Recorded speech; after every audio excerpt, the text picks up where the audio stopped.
एक गांव में चिंकी और पिंकी नाम की दो बहनें रहती थी। पिंकी दिखने में बहुत सुंदर थी। चिंकी पिंकी से बड़ी थी। वह भी दिखने में बहुत सुंदर थी, लेकिन उसके होंठ बिल्कुल काले थे। उसके काले होंठों की वजह से पिंकी हमेशा उसका मजाक उड़ाती थी। वो दोनों अपने मम्मी पापा के साथ रहते थे। उनकी मम्मी भी चिंकी के ऐसे होंठों की वजह से बहुत परेशान रहती थी। ऐसे ही एक दिन घर में पिंकी चिंकी का मजाक उड़ा रही थी।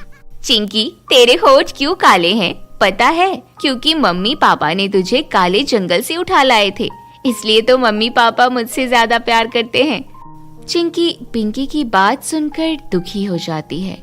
तब वहाँ पर उनकी मम्मी आती है। मम्मी, मेरे होंठ काले हैं, इसलिए आप और पापा मुझसे प्यार नहीं करते। बेटी, यह सब तुम क्या बोल रही हो?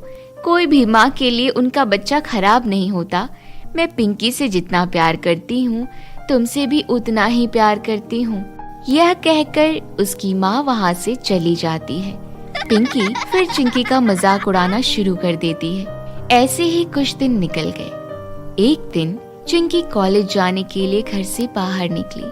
जब वह कॉलेज जा रही थी, तब रास्ते में पिंकी और उसकी सहेलियां खड़ी होकर बातें कर रहे थे। उन लोगों ने जब चिंकी को देखा, अरे यह तेरी वो काली होंठ वाली बहन है ना? अरे सबके सामने मत बोल, अगर सबको पता चल गया तो सब मेरा मजाक उड़ाएंगे। लेकिन इसके होंठ इतने काले क्यों हैं? बचपन में इसने काला लिपस्टिक लगा लिया था क्या? मुझे तो लगता है इसके होंठों में आग लग गया था और इसके होंठ जल के काले हो गए हैं। हाँ, मुझे भी ऐसा ही लगता है। इसके तो बहुत पैसे बच जाते होंगे, इसको लिपस्टिक की जरूरत ही नहीं पड़ती होगी। वह सब लोग चिंकी को लेके हंसी मजाक करने लगे। चिंकी यह सुनकर बहुत दुखी हो गई और वहाँ से चली गई। कुछ सालों बाद चिंकी और पिंकी बड़ी हो गई और उनकी शादी की उम्र हो गई। तब एक दिन उनकी माँ उनसे बोली, चिंकी बेटी, तू पिंकी से बड़ी है, इसलिए तेरी शादी करवाने के लिए हमने एक लड़का ढूंढा है। कल लड़के वाले तुझे देखने आएंगे। लेकिन माँ, इसके ऐसे होंठ देखकर कोई इससे शादी नहीं करेगा। पिंकी, ऐसा नहीं कहते। चिंकी बेटी, तुम कल अच्छे से तैयार हो जाना और होठों में बहुत सारे लिपस्टिक लगा लेना, ताकि लड़के वालों को तुम्हारी होठों के बारे में पता न चले। लेकिन माँ, किसी को झूठ बोलने से तो पाप लगता है। अगले दिन सुबह लड़के वाले चिंकी को देखने के लिए उनके घर आते हैं। जैसे ही चिंकी बाहर आई, उसको देखकर लड़के की माँ बोली, अरे छी, इसके होठ तो बिल्कुल काले हैं। नहीं, इसने ना कल गलती से खराब लिपस्टिक लगा लिया था, तो तब से इसके होठ ऐसे हो गए। आप फिक्र मत कीजिए, इसके होठ बिल्कुल लाल हैं। नहीं आंटी, मम्मी आपको झूठ बोल रही हैं। मेरे होठ बचपन से ऐसे ही हैं। यह सुनकर लड़के वालों ने शादी के लिए मना कर दिया और वहाँ से चले गए। यह देखकर पिंकी बहुत गुस्सा हो गई और चिंकी से बोली, जब तक तू इस घर में है मेरी कभी शादी नहीं होगी। या तो तू इस घर से निकल जा, या मैं ये घर छोड़कर चली जाऊंगी। पिंकी की बात सुनकर चिंकी बहुत दुखी होकर घर से बाहर चली गई। चलते चलते वो एक जंगल के पास पहुंच गई। जब वो उस जंगल के पास से जा रही थी, तब उसे बूढ़ी औरत दिखाई दी। उनकी हालत बहुत खराब थी और वह कुएं के पास पानी निकालने की कोशिश कर रही थी। क्या हुआ दादी, आप यहाँ पर क्या कर रही हो? बेटी, मुझे बहुत प्यास लगी है। मैंने बहुत लोगों से थोड़ा पानी मांगा, लेकिन किसी ने मुझे थोड़ा पानी पीने के लिए नहीं दिया। लेकिन अब इस कुएं के सामने क्या कर रही हैं? मैं बहुत देर से इस कुएं से पानी निकालने की कोशिश कर रही हूँ, पर मुझसे नहीं हो रहा। क्या तुम मेरी मदद करोगी?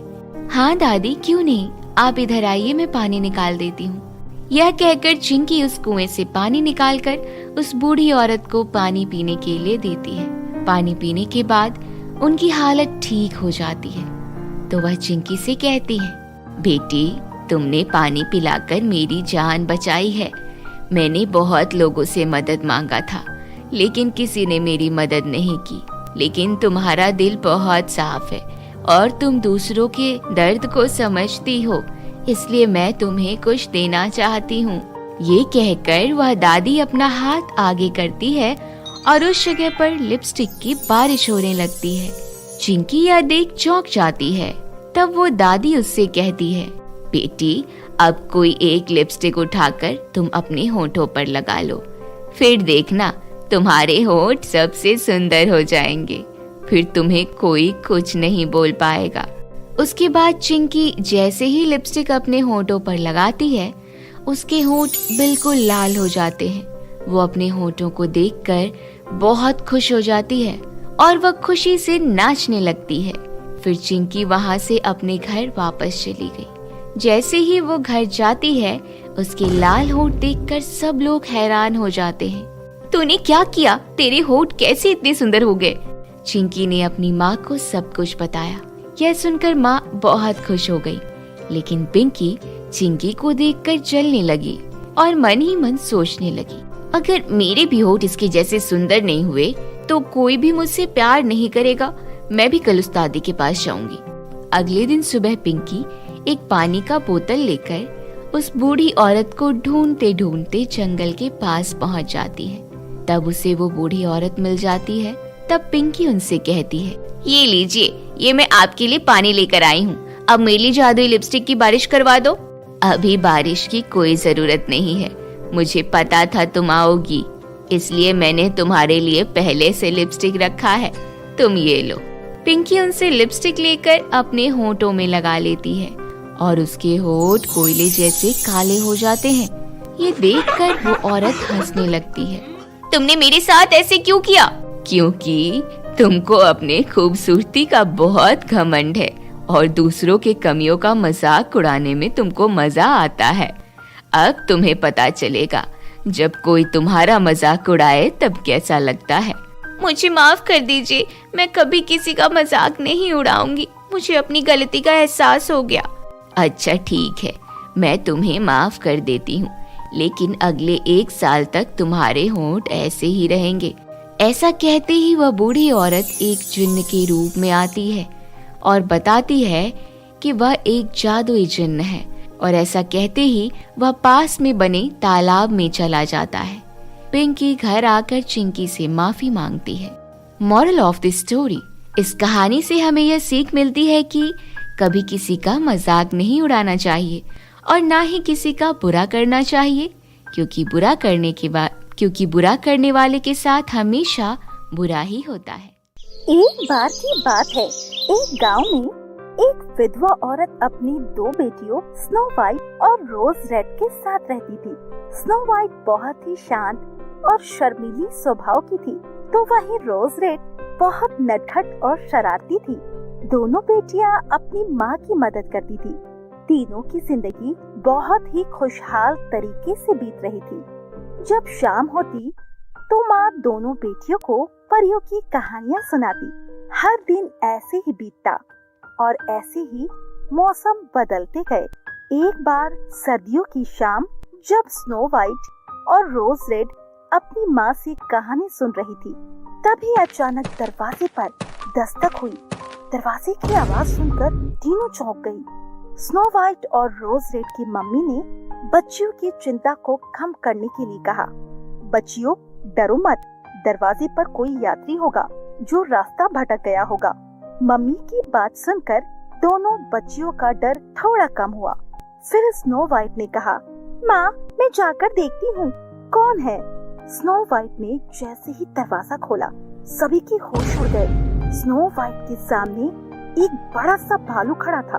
तीनों माँ बेटी डर के मारे चिल्लाने लगी, बचाओ बचाओ बचाओ। तभी भालू ने इंसानों की तरह बात करनी शुरू कर दी। उसने कहा, आप लोग सब डरे नहीं, प्लीज चिल्लाए नहीं। आप लोग मेरी बात सुने, मुझे बहुत ठंड लग रही है और मुझे भूख भी बहुत लगी है।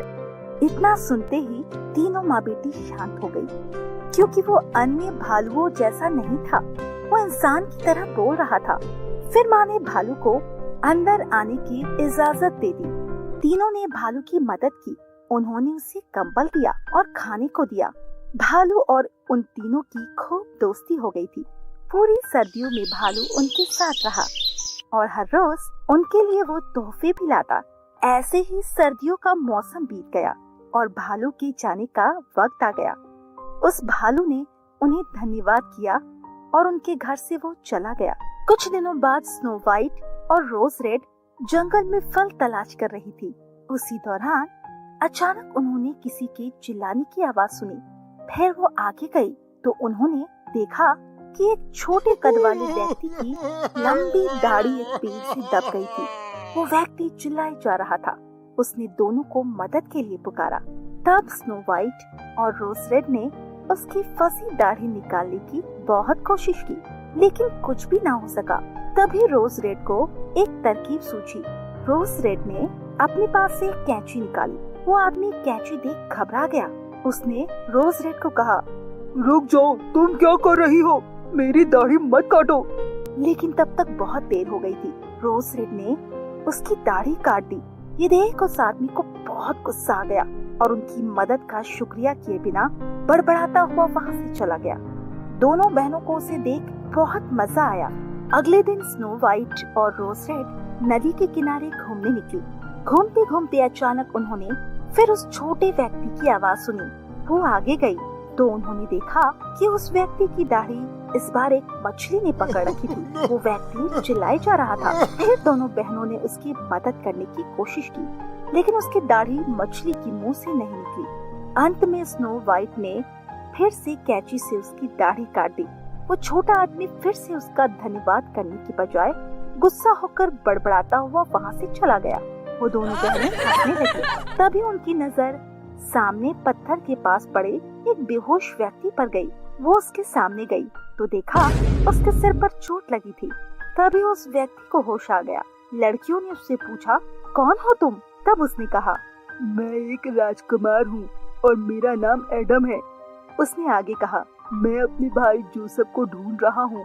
मेरा भाई जेवरों का बैग लेकर जंगल घूमने निकला था, लेकिन सर्दियों से ही वो गायब है। अभी मैंने वैसे ही बैग के साथ एक व्यक्ति को देखा, पर जैसे मैं कुछ कर पाता उसने मुझ पर जादू कर बेहोश कर दिया। स्नो वाइट और रोज रेड ने राजकुमार को अपना परिचय देकर उसकी मदद करने का फैसला किया। तभी जंगल की तरफ से उन्होंने एक जानवर और एक आदमी की आवाज सुनी। वो लोग उस आवाज के पीछे भागे तो उन्होंने देखा वही छोटा व्यक्ति था जिनकी मदद स्नो वाइट और रोज रेड ने की थी। दोनों बहनों ने कहा, ये तो हमारा दोस्त भालू है और उसके साथ तो वही छोटा व्यक्ति है जिसकी बार बार दाढ़ी फंस जा रही थी। राजकुमार ने कहा, ये तो वही व्यक्ति है जिसने मेरे भाई का बैग लिया था और मुझे बेहोश किया था। राजकुमार ने लड़कियों को रुकने को कहा और खुद तलवार लेकर आगे बढ़ा। वो छोटा व्यक्ति चिल्ला रहा था और भालू को कह रहा था कि ये बैग तुम रख लो। वो भालू गुस्से में था और उसे कह रहा था, देखो तुम्हारे जादू ने क्या कर दिया। इतने में राजकुमार ने बोला, ये आदमी मेरा है और मैं इसे सजा दूंगा। इतने में वो व्यक्ति पेड़ से नीचे कूदा और अपने कद से बहुत लंबा रूप ले लिया। उसने राजकुमार के हाथों से तलवार फेंक दी। वो उनकी तरफ उन्हें मारने के लिए आगे बढ़ा। इतने में स्नो वाइट ने तलवार उठाकर राजकुमार एडम की तरफ फेंक दी। इतने में भालू बोला, उसकी दाढ़ी काटो, उसकी सारी शक्तियाँ उसकी दाढ़ी में ही है। ये सुनते ही राजकुमार ने उसकी दाढ़ी की तरफ निशाना लगाकर तलवार को फेंका, जिससे उसकी दाढ़ी कट गई और वो फिर से छोटा हो गया। राजकुमार जैसे ही उस व्यक्ति को पकड़ने के लिए भागा, वो व्यक्ति वहाँ से भाग खड़ा हुआ। इसी बीच भालू भी इंसान रूप में आ गया। वो भालू कोई और नहीं, राजकुमार एडम का भाई राजकुमार जोसेफ था। एडम ने दौड़कर अपने भाई को गले लगा लिया। जोसेफ ने सारी बात अपने भाई को बताई कि कैसे उस पर उस छोटे कद वाले व्यक्ति ने जादू कर उसके जेवर का बैग चुरा लिया था। उसके बाद उसने कहा, स्नो वाइट और रोज रेड ने उसकी खूब सहायता की। राजकुमार एडम और जोसेफ को स्नो वाइट और रोज रेड से प्यार हो गया। फिर दोनों भाइयों की उनसे धूमधाम से शादी हुई और वो लोग खुशी खुशी रहने लगे। कहानी से इस कहानी से दो सीख मिलती है। पहला ये कि कभी लालच नहीं करना चाहिए और दूसरा ये कि कभी किसी व्यक्ति को उसके रूप से नहीं बल्कि उसके स्वभाव से जानना चाहिए। बहुत समय पहले की बात है। रतनपुर के राजा बड़े दयालु थे, अपनी प्रजा का बहुत ध्यान रखते। उनकी 12 पुत्रियां थी, सभी एक से बढ़कर एक सुंदर। राजा सबसे बहुत प्यार करते, इसलिए उनकी सुरक्षा का बहुत ध्यान रखते थे। किसी भी राजकुमारी को महल से बाहर जाने की अनुमति नहीं थी। वो हर समय कड़ी सुरक्षा में रहती थी। कुछ सैनिक हर समय राजकुमारियों के आसपास रहते ताकि कोई उन्हें नुकसान न पहुंचा सके। राजकुमारियों के रहने के लिए महल में बहुत शानदार कमरा था जिसमें 12 बेड थे। सारी राजकुमारियां आपस में बड़े प्यार से रहती। रात को जब राजकुमारियां कमरे में सोने के लिए जाती तो उनका कमरा राजा बाहर से बंद कर देते, जिससे ना तो राजकुमारियां कमरे से बाहर आ सके, ना ही कोई अजनबी उनके कमरे में जा सके। और राजकुमारियों के कमरे के बाहर हमेशा सैनिक तैनात रहते। राजा को एक आदत थी, सुबह उठकर वो सबसे पहले राजकुमारियों के चेहरे देखते, उसके बाद ही अपने दिन की शुरुआत करते। लेकिन जब सुबह राजा राजकुमारियों से मिलने जाते तो उन्हें बहुत हैरानी होती। राजकुमारियों की जूतों पर मिट्टी लगी होती, कभी कभी उनके जूते फटे होते। राजा अक्सर राजकुमारियों से पूछते, क्या तुम लोग किसी तरह महल से बाहर गई थी? राजा के पूछने पर राजकुमारियों को हमेशा यही जवाब होता कि उन्हें नहीं पता उनके जूते कैसे फटे, कैसे उनके जूते गंदे हुए। हर दिन राजकुमारियों के जूतों का फटना, गंदा होना राजा के लिए एक रहस्य बनता जा रहा था। राजा चाहते थे कि किसी तरह इस रहस्य से पर्दा उठे, कोई उन्हें बताए कि आखिर रोज राजकुमारियों के जूते गंदे कैसे होते हैं। एक दिन राजा ने घोषणा करवा दी कि जो भी व्यक्ति 3 दिन के अंदर ये पता लगाएगा कि राजकुमारियों के जूते गंदे कैसे होते हैं, उसका विवाह उसकी मनपसंद राजकुमारी के साथ कर दिया जाएगा और राजा उसे अपने राज्य का उत्तराधिकारी भी बना देंगे। लेकिन साथ में एक चेतावनी भी दी कि अगर कोई इस काम में असफल हुआ तो उसे मौत की सजा मिलेगी। इस घोषणा को सुनकर बहुत सारे राजकुमार इस रहस्य का पता लगाने के लिए राजा के पास आने लगे। राजा उन्हें राजकुमारियों के कमरे के पास ही ठहराते, जिससे उन्हें राजकुमारियों पर नजर रखने में कोई दिक्कत न हो। लेकिन रात होते ही राजकुमार गहरी नींद में सो जाते और सुबह जब वो उठते तो देखते कि राजकुमारियों के जूते फटे हुए हैं। कोई भी राजकुमार इस रहस्य का पता नहीं लगा पा रहा था, जिसकी वजह से उन्हें अपने प्राण देने पड़ रहे थे। धीरे धीरे राजकुमारों का आना भी बंद हो गया और राजा भी निराश हो गए। उन्हें लगने लगा कि अब ये रहस्य हमेशा रहस्य ही बना रहेगा। उसी राज्य के पास एक गांव में एक बहुत गरीब युवक रहता था। एक दिन जब उसने राजा की घोषणा सुनी तो वो भी राजकुमारी से विवाह करने के सपने देखने लगा। उसने सोचा, इस गरीबी में जीने से अच्छा है कि इस रहस्य का पता लगाने की कोशिश की जाए। अगर मैं असफल रहा भी तो क्या हुआ, मरी तो जाऊंगा। वैसे भी इस गरीबी की जीवन से तो मृत्यु ही भली। लेकिन अगर सफल रहा तो राजकुमारी के साथ साथ राज्य का उत्तराधिकारी भी बन जाऊंगा। अगले दिन उसने अपनी पोटली में कुछ रोटियां बांध ली और पैदल ही राजमहल की ओर निकल गया। वो बिना रुके चले जा रहा था। उसे किसी भी तरह राजमहल पहुंचना था। चलते चलते दोपहर हो गई। उसे भूख लगने लगी। वो एक पेड़ के नीचे बैठ गया। थोड़ी देर सुस्ताने लगा। जैसे ही उसने खाने के लिए अपनी पोटली खोली, उसके सामने एक बूढ़ी औरत आ गई और उसने उस युवक से खाना मांगा। उस समय उस युवक को बहुत भूख लग रही थी, लेकिन जब उसने उस बूढ़ी औरत को देखा जो बहुत भूख से बेहाल दिख रही थी, तो उसने अपनी सारी रोटियां उस औरत को दे दी। रोटी खाकर औरत बहुत तृप्त हो गई। उसने युवक को बहुत आशीर्वाद दिया कि तुम कितने अच्छे हो, तुमने अपनी रोटी मुझे दी, मेरी भूख को शांत किया। फिर उसने पूछा, अरे तुम कहाँ जा रहे हो, मुझे तो बताओ। युवक ने बताया कि वो राज्य की 12 राजकुमारियों के जूते फटने के रहस्य को पता करने जा रहा है। अगर उसने उस रहस्य का पर्दा खोल दिया तो वो राजकुमारी से विवाह कर सकता है और वो राज्य का राजा भी बन सकता है।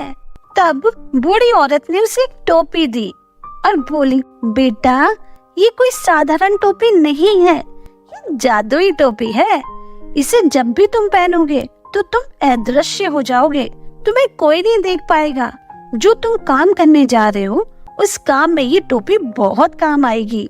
और हाँ, मेरी एक बात और याद रखना, जब भी तुम्हें राजकुमारी कुछ खाने पीने को दे तो उसे मत खाना, टोपी लेके युवक बहुत खुश हुआ, बूढ़ी औरत से विदा ली और महल की ओर चल दिया। शाम होते होते वो महल पहुंच गया। जब वो राजा के पास ले जाया गया तो उसने राजा को अपने आने का कारण बताया। राजा बहुत निराश हो चुके थे, लेकिन युवक को देख के उन्होंने कहा, ठीक है, तुम भी एक बार कोशिश कर लो। राजा ने राजकुमारियों के कमरे के पास उसके रहने की व्यवस्था कर दी। रात में जब युवक अपने कमरे में बैठा हुआ था तो सबसे बड़ी राजकुमारी उसके पास आई और उसे शरबत देते हुए बोली, नमस्ते, मैं आपके लिए शरबत लाई हूँ। हमारे महल में आपका स्वागत है। आपने इतना अच्छा शरबत कभी नहीं पिया होगा। इतनी सुंदर राजकुमारी और इतना अच्छा शरबत देखकर युवक सब कुछ भूल गया। वो भूल गया कि बूढ़ी औरत ने उसे चेतावनी दी थी। उसने राजकुमारी के हाथ से शरबत ले लिया और एक ही बार में सारा शरबत पी लिया। राजकुमारी मुस्कुराते हुए वहाँ से चली गई। राजकुमारी के जाते ही शरबत ने अपना असर दिखाया और युवक गहरी नींद में सो गया। वास्तव में उस शरबत में नींद की दवा मिली थी। रात भर युवक गहरी नींद में सोता रहा। सुबह जब वो उठा तो उसे लगा, अरे ये क्या हुआ, मैंने तो राजकुमारी को निगरानी की नहीं। जब वो राजा के पास गया तो उसे पता चला कि 12 राजकुमारियों के जूते आज भी गंदे हैं, आज भी फटे हुए हैं। राजा ने उसे चेतावनी देते हुए कहा, ये युवक, तेरे पास अब 2 दिन का समय है। इन 2 दिनों में भी अगर तूने राजकुमारियों के गंदे जूतों का रहस्य नहीं पता किया तो तुम्हारा सिर धड़ से अलग कर दिया जाएगा। युवक को भी अपनी गलती का एहसास था। उसने तय किया कि आज वो पूरी रात जागेगा, कुछ नहीं पिएगा, कुछ नहीं खाएगा और जादुई टोपी पहनकर राजकुमारियों के कमरे में जाकर उनकी निगरानी करेगा। जब रात हुई तो आज फिर सबसे छोटी राजकुमारी शरबत लेकर युवक के पास आई। सबसे छोटी राजकुमारी तो बहुत ही सुंदर थी। जब उसने शरबत का गिलास युवक के आगे बढ़ाया तो युवक फिर सब कुछ भूल गया। उसने उस रात भी शरबत पी लिया और वो गहरी नींद सो गया।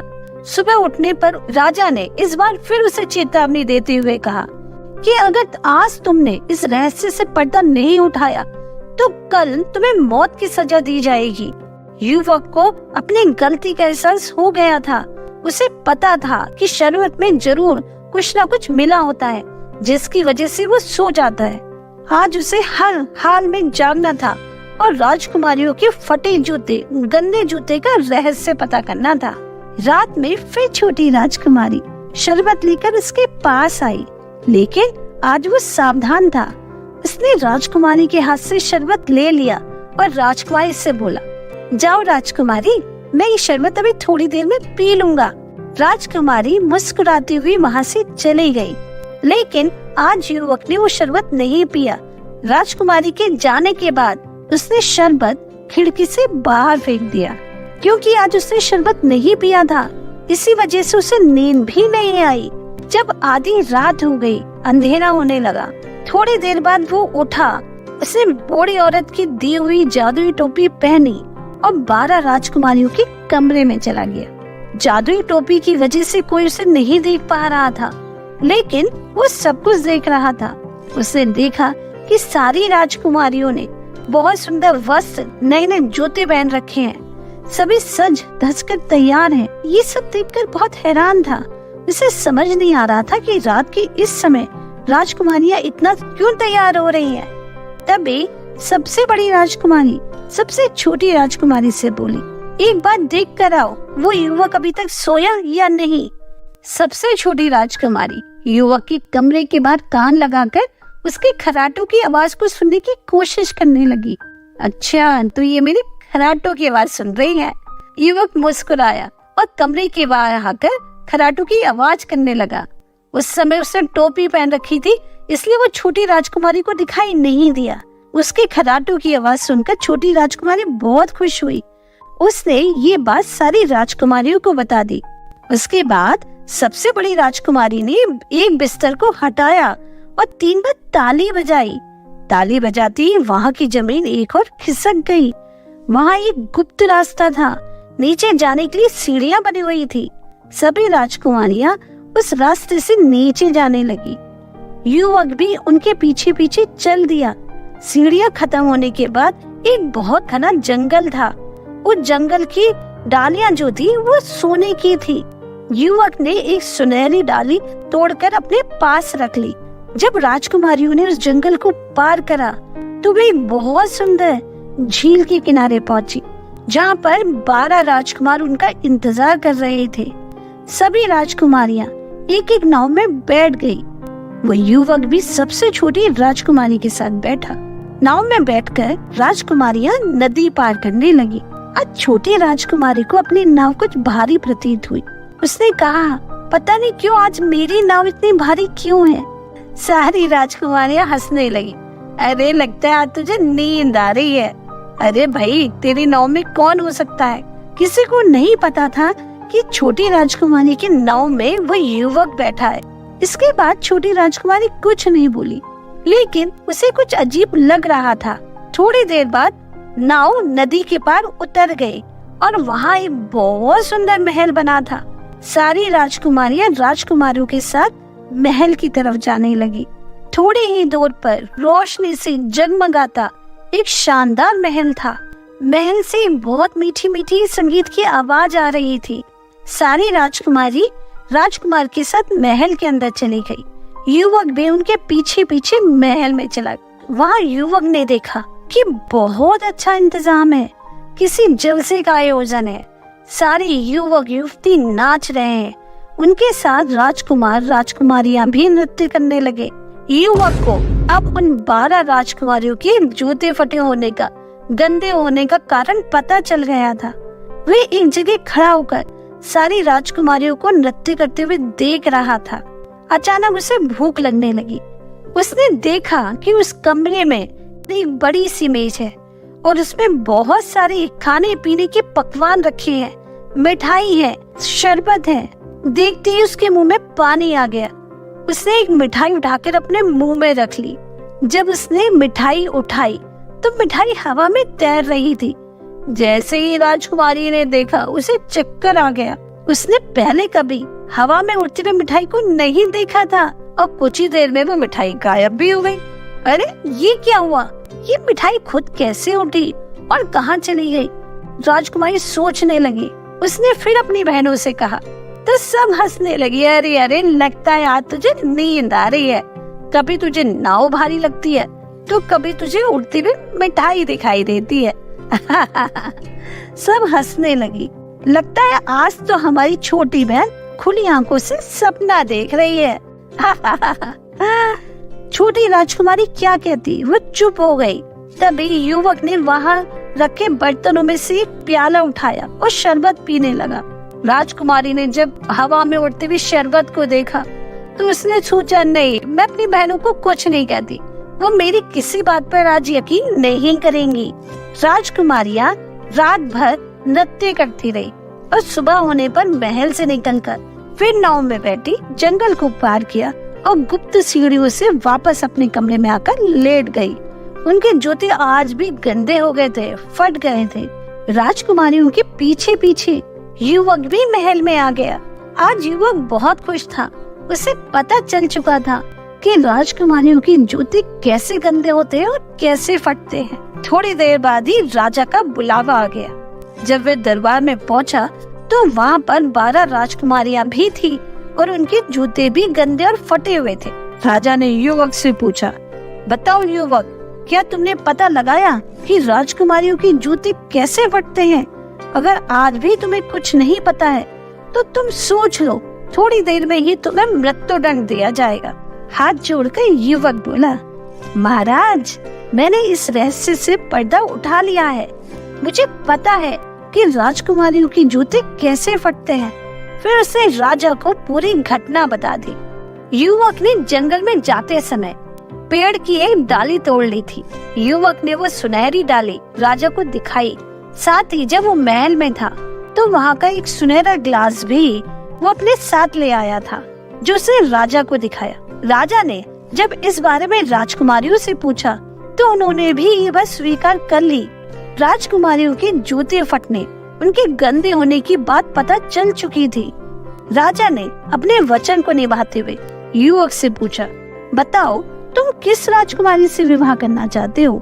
राजकुमार ने कहा कि मैं सबसे छोटी राजकुमारी से विवाह करना चाहता हूँ। राजा ने उस युवक का विवाह अपनी सबसे छोटी राजकुमारी से करवा दिया और उसे अपना उत्तराधिकारी भी बना दिया। इस तरह अपनी नेक दिली और निडरता से एक साधारण युवक उस राज्य का उत्तराधिकारी बन गया। इस कहानी से हमें यही सीख मिलती है कि अगर आप में हिम्मत है, अगर आप में साहस है, तो आप कुछ भी कर सकते हैं। एक समय की बात है कि एक राज्य में एक राजा राज करते थे। राजा अपनी प्रजा का बहुत ध्यान रखते और प्रजा भी राजा को बहुत मानती थी। लेकिन राजा रानी अक्सर उदास रहते क्योंकि उनकी कोई संतान नहीं थी। एक दिन सर्दियों के दिन थे, बहुत अच्छा मौसम था, बर्फ गिर रही थी।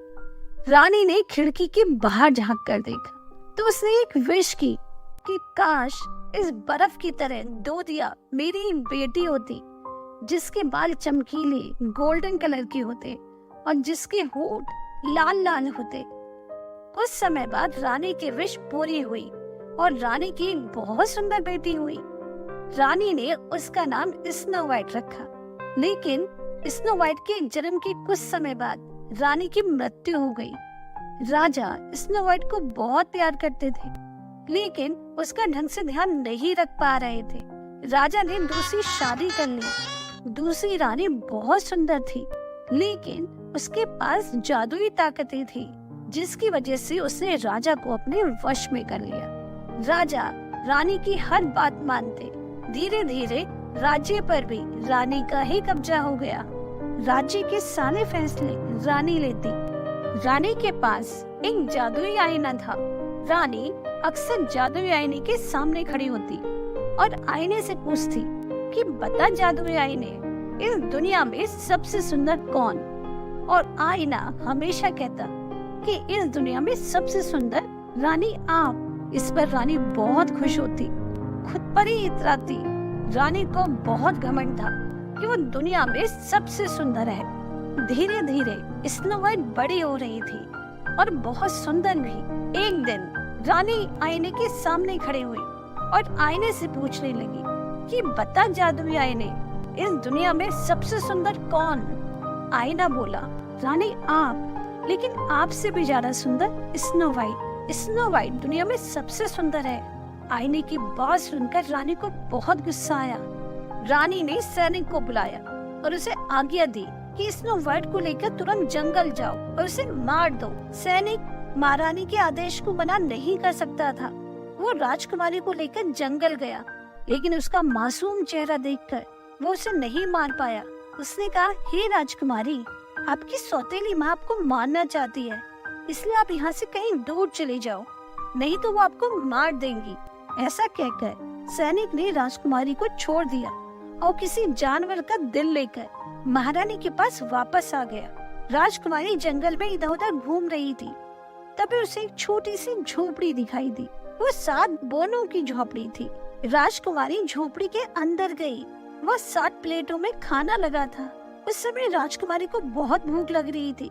उसने एक झटके में सारा खाना खाया और वहीं सो गई।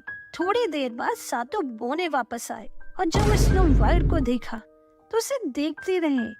इतने में स्नो वाइट की आंख खुल गई। उसके उठने के बाद बोनों ने पूछा, अरे तुम कौन हो और यहाँ कैसे आई और कहाँ से आई? राजकुमारी ने सारी बात बता दी। राजकुमारी की बात सुनकर बोनों को उस पर बहुत प्यार आया। ठीक है, तुम यहाँ रह सकती हो। तब से राजकुमारी इस छोटी सी झोपड़ी में उन बोनों के साथ रहने लगी और सौतेली माँ का अत्याचार बढ़ता ही जा रहा था। एक दिन रानी ने फिर जादुई आईने से पूछा, बताइए जादुई आईने, इस दुनिया में सबसे सुंदर कौन? आईना बोला, महारानी, इस दुनिया में सबसे सुंदर स्नो वाइट और वो 7 बोनों के साथ जंगल में रहती है। ये बात सुनकर रानी को बहुत गुस्सा आया। वो समझ गई कि सैनिक ने उसे धोखा दिया है। स्नो वाइट को मारने के लिए रानी एक बुढ़िया का वेश बनाकर जंगल में बोनों की झोपड़ी के पास आती है और बाहर आवाज लगाने लगती है, कंघी ले लो कंघी। आवाज सुनकर स्नो वाइट झोपड़ी से बाहर आती है। और कंघी देखने लगती है। तभी बुढ़िया के रूप में रानी उससे कहती है, आ बेटी, मैं तेरे बाल संवार दूं। और जैसे ही वो जहरीली कंघी उसके बालों में लगाती है, राजकुमारी बेहोश हो जाती है। रानी को लगता है कि राजकुमारी मर गई। वो हंसती हुई वापस महल में आ जाती है। जब बोने शाम को घर आके देखते हैं कि स्नो वाइट नीचे पड़ी है, तो वो उसके बालों से कंघी निकाल देते हैं, जिससे राजकुमारी पुनः जिंदा हो जाती है। बोने स्नो वाइट से पूछते हैं कि बताओ, यहाँ क्या कोई आया था? स्नो वाइट सारी बात बता देते हैं। बोने समझ जाते हैं कि हो ना हो ये स्नो वाइट की सौतेली माँ ही होगी। बोने राजकुमारी से कहते हैं कि राजकुमारी, अब आप बिना पूछे दरवाजा मत खोलना। उधर महारानी बहुत खुश होती है। वो अपने आईने से पूछती है, बता जादुई आईने, इस दुनिया में सबसे सुंदर कौन है? आईना कहता है कि महारानी, इस दुनिया में तो सबसे सुंदर सिर्फ स्नो वाइट है। आईने की बात सुनकर रानी को बहुत गुस्सा आता है। अरे, मैंने तो उसे मार दिया था, वो जिंदा कैसे हुई? कोई बात नहीं, अब की बार वो मुझसे नहीं बचेगी। इस बार रानी फल बेचने वाली बनकर जहरीले सेब लेकर स्नो वाइट के घर के पास जाती है और चिल्लाती है, सेब ले लो, मीठे मीठे सेब। स्नो वाइट खिड़की में सी कहती है, माँ जी, मुझे सेब नहीं चाहिए। अरे बेटी, खा के तो दे, ये बहुत मीठा है। वैसे भी मेरा कुछ नहीं बिका, मैं अपने बच्चों को आज क्या खिलाऊंगी? अगर तू मेरा एक सेब ले लेगी तो तेरा बहुत भला होगा। राजकुमारी को इस पे दया आ जाती और फल लेने के लिए वो तैयार हो जाती है। ले बेटी, एक फल चख के तो दे। जैसे ही स्नो वाइट फल को चखती है, वो बेहोश होकर नीचे गिर जाती है। उसे गिरते देख रानी बहुत खुश होती है और हंसते हुए महल वापस आ जाती है। शाम को जब बोने वापस आते हैं तो राजकुमारी को नीचे जमीन पे गिरी देखते हैं। वो बहुत कोशिश करती है राजकुमारी को उठाने की। उन्हें विश्वास नहीं हो रहा था कि राजकुमारी मर गई है। वो उसे उठाने की कोशिश करते हैं, लेकिन राजकुमारी नहीं उठ रही थी। लेकिन इस रूप में भी राजकुमारी इतनी सुंदर लग रही थी कि उनकी इच्छा नहीं होती कि उसे दफना सके। वो एक कांच का ताबूत बनवाते हैं और उसमें राजकुमारी को लिटा देते हैं। अपनी झोपड़ी के बाहर ही उसे रख देते हैं और उस पर लिख देते हैं, ये बहुत अनमोल है। कुछ समय बाद एक राजकुमार उसी रास्ते से गुजरा। जैसे ही उसकी नजर स्नो वाइट पर पड़ी, उसे देखते ही स्नो वाइट से प्यार हो गया। वो स्नो वाइट को देखता ही रह गया। वो बोनो के पास आया और बोला, ये कौन है? इसे ऐसे क्यों लिटा रखा है? राजकुमार, ये स्नो वाइट है, ये अचेत अवस्था में है। कुछ भी हो, मुझे इनसे प्यार हो गया है। मैं इन्हें एक बार देखना चाहता हूँ। क्या तुम ये ताबूत खोल सकते हो? राजकुमार की बात सुनकर, उसकी भावना देखकर बोनो ने ताबूत खोल दिया। राजकुमार स्नो वाइट के पास गए, उसके हाथ को प्यार करने लगे। जैसे ही राजकुमार ने स्नो वाइट का हाथ अपने हाथ में लिया, स्नो वाइट जिंदा हो गई। स्नो वाइट को जिंदा देखकर राजकुमार बहुत खुश हुआ। बोने खुशी से नाचने लगे। राजकुमार ने स्नो वाइट से कहा, स्नो वाइट, मुझे तुमसे प्यार हो गया है, क्या तुम मुझसे विवाह करोगी? स्नो वाइट ने राजकुमार की बात मान ली और बोली, मेरी एक शर्त है। मेरे पिताजी को मेरी माँ ने अपनी कैद में कर रखा है और मेरे प्रजाधन को भी। पहले आप उन्हें मुक्त कराएं। राजकुमार ने खुशी खुशी स्नो वाइट की बात मान ली।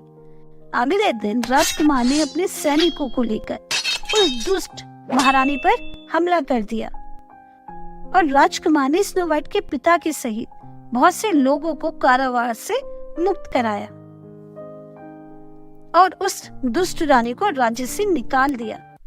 राजकुमार की वीरता को देखकर स्नो वाइट के पिता बहुत खुश हुए और उन दोनों का खुशी खुशी विवाह करा दिया। इसके बाद स्नो वाइट राजकुमार के साथ खुशी खुशी रहने लगी। इस कहानी से हमें यही सीख मिलती है कि दूसरों का बुरा करने वालों का कभी भी अच्छा नहीं होता। जो दूसरों के साथ गलत करते हैं, उनसे ईर्ष्या करते हैं, उनके साथ हमेशा अंत में बुरा ही होता है।